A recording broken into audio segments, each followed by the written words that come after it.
ഇവിടെ ഒരു കേടായ ബ്ലാക്ക് ആൻഡ് വൈറ്റ് TV ഉണ്ടായിരുന്നതാ. അതൊന്ന് നന്നാക്കി തരാൻ പറഞ്ഞ പ്രഭാകരൻ കേൾക്കില്ല. ഇത് പിന്നെ നിങ്ങൾ വന്നതുകൊണ്ട് കളറിൽ കാണാൻ പറ്റി. കാശില്ലാതൊന്നും അല്ല, പറമ്പിലെയും പാടത്തെയും വരുമാനം മുഴുവൻ കണക്ക് വെക്കുന്ന അവനല്ലേ. ചെലവാക്കില്ല, അത്ര തന്നെ. എനിക്കാണെങ്കിൽ ഈ പ്രായത്തിൽ ഇതൊക്കെ നോക്കി നടത്താനും കണക്ക് വെക്കാനുമുള്ള ശേഷിയില്ല എന്റെ രാമകൃഷ്ണ. അപ്പൊ ഓരോ പ്രാവശ്യം തേങ്ങ ഇടുമ്പോഴും കൊയ്ത്ത് കഴിയുമ്പോഴും ഗോമതിയമ്മായി അക്കൗണ്ട് ബുക്കിൽ എന്തൊക്കെയോ എഴുതി കുറിച്ച് വെക്കാറുണ്ടല്ലോ. അപ്പൊ അതൊന്നും കണക്കല്ലേ വല്യമ്മാവ?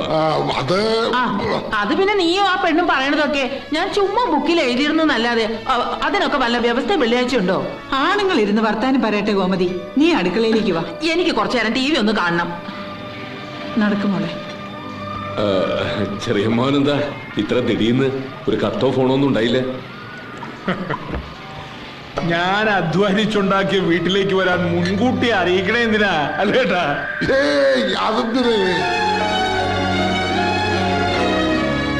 ഒന്ന് ശബ്ദം കുറയ്ക്കുക ഏട്ടത്തി. തനിക്ക് ഇപ്പോഴും ഒരു പണിയും തൊഴിലും ഒന്നും ആയിട്ടില്ല അല്ലേ? അച്ഛനെയും വല്യച്ഛനെയും പോലെ ഇപ്പോഴും ഊരുതണ്ടലും രാഷ്ട്രീയവും തന്നെ. ഒരു ബുക്ക് സ്റ്റോൾ ഉണ്ട്.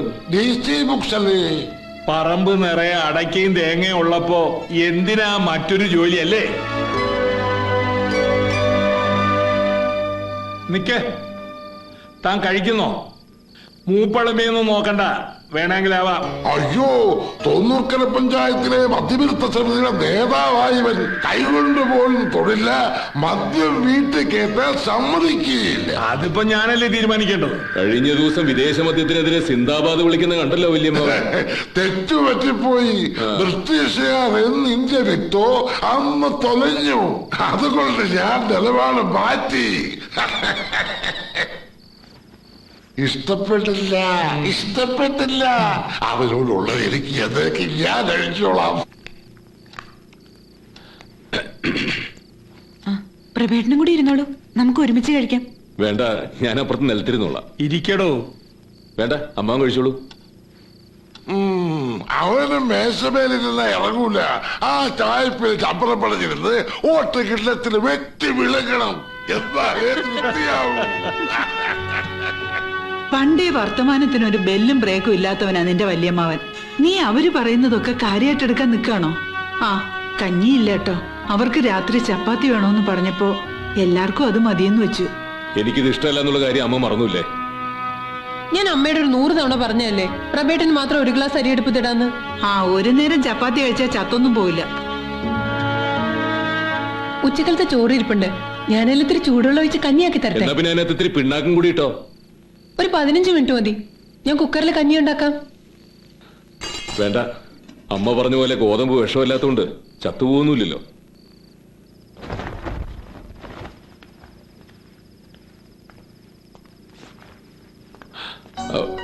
അയ്യോ, കുട്ടി എന്തിനാ അതൊക്കെ ചെയ്യുന്നത്? അതിനൊക്കെ അവിടെ വേറെ ആളുകളുണ്ട്. ഒരു കിടക്ക തട്ടിക്കൊടഞ്ഞു വിരിച്ചോണ്ട് എന്റെ വളയൊന്നും ഊരി പോവില്ല. അതുകൊണ്ടൊന്നുമല്ല, പിന്നെ അതൊന്നും എനിക്ക് ഇഷ്ടമല്ല. ഞാൻ ഷർട്ട് അയൺ ചെയ്താൽ ചുളിവ് മാറില്ല എന്നുള്ളതുകൊണ്ട് ആ പണി മാത്രമേ രാധയെ കൊണ്ട് ചെയ്യിക്കാറുള്ളൂ. പിന്നെ എന്റെ അലക്കലും കഴുകലും കിടക്കവിരിക്കലും ഒക്കെ ഞാൻ തന്നെ ചെയ്താൽ എനിക്ക് തൃപ്തിയാകും. അതുകൊണ്ട് ഈ വക പണികളൊന്നും ചെയ്യണ്ട. ഏയ്, ഈ മുറിയിൽ ഇന്നു മുതൽ ഞാനാ കിടക്കുന്നത്. ആ, ഈ കുട്ടിക്ക് സ്വസ്ഥമായിട്ട് കിടക്കണെങ്കിലേ ഇവിടെ ഈ മുറിയല്ലേ ഉള്ളൂ. നിനക്ക് ആ ചായപ്പി പോയി കിടന്നൂടെ? പ്രഭേട്ടന് ബുദ്ധിമുട്ടായോ? എന്ത് ബുദ്ധിമുട്ട്? പഞ്ചായത്ത് റോഡിൽ പേപ്പർ വിരിച്ചു കൊടുത്താ അവിടെ കിടന്ന് ഉറങ്ങുന്നവനായി ഈ പ്രഭാകരൻ. എന്റെ ചില സാധനങ്ങള് അതൊക്കെ ആ പെണ്ണെടുത്തോണ്ട് പോയിട്ടുണ്ട്. ഇതാ മോളെ.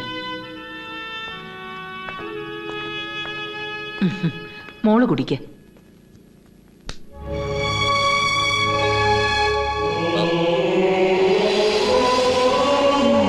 സ്ഥലം മാറ്റായില്ലേ?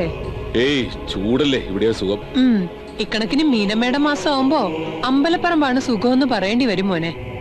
ഒറ്റ ദിവസം കൊണ്ട് തന്നെ കാര്യങ്ങൾ ആ വഴിക്കാ നീങ്ങണത്. നിനക്ക് എന്തിലും കുറ്റം മാത്രമല്ലേ കാണാൻ പറ്റൂ? ഇടി പോത്തെ, കുടുംബത്തിലെ പെണ്ണുങ്ങളുള്ളപ്പോ പിന്നെ ആണുങ്ങൾ പുറത്തല്ലേ കിടക്കേണ്ടത്? ഡൈനിങ് ഹാളിലും തളത്തിൽ സ്ഥലം ഉണ്ടായിരുന്നല്ലോ. പ്രഭാകരൻ ഇന്നു മുതൽ പുറത്തു കിടന്നോളും എന്ന് ചെറിയമ്മ തീരുമാനിച്ചെന്തേ? ഈ വീടൊരു സ്ഥിരം താവളമാക്കണമെന്ന് ഞാനും വിചാരിച്ചിട്ടില്ലടി. നീ ചെന്ന് കിടക്കാൻ നോക്കുക. നാളെ കണ്ടത്തിൽ മരുന്നടിക്കാനുള്ളതല്ലേ. ഞാൻ പൊക്കോളാം. പക്ഷെ ഒന്നുണ്ട്, വയറ് നിറച്ചുകൊണ്ട് ഏമ്പക്കം വിടുന്നവരുടെ ശബ്ദം ഉഴണ പോത്തിനും മെതിക്കണ യന്ത്രത്തിനും അറിയേണ്ട കാര്യമില്ല. അതുപോലെ ആവരുത് പ്രഭേട്ടൻ.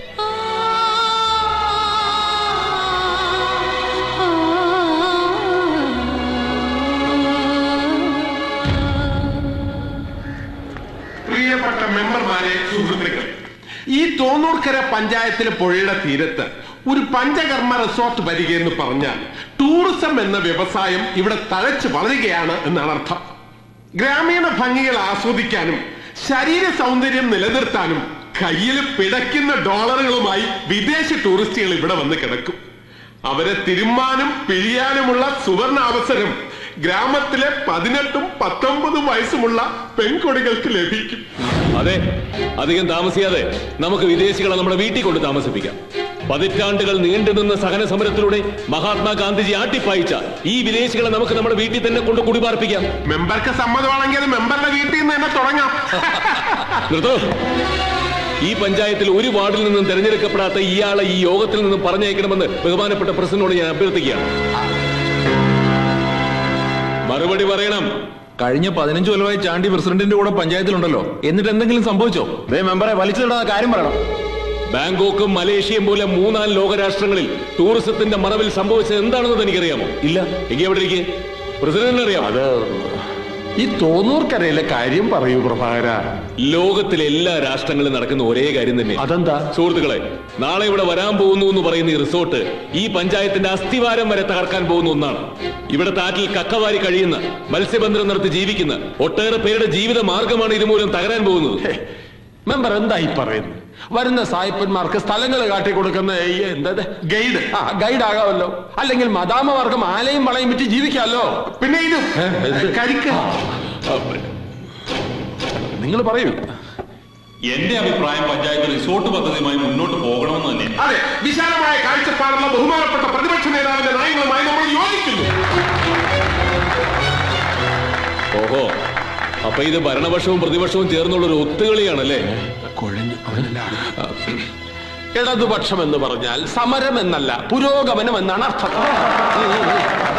പുരോഗമനം വേണേൽ പണം വേണം. നമ്മുടെ നാട്ടിൽ പണം കൊണ്ടുവരാൻ സാധിക്കുന്നത് ടൂർ വരുന്ന സായിപ്പന്മാർക്ക് മാത്രം.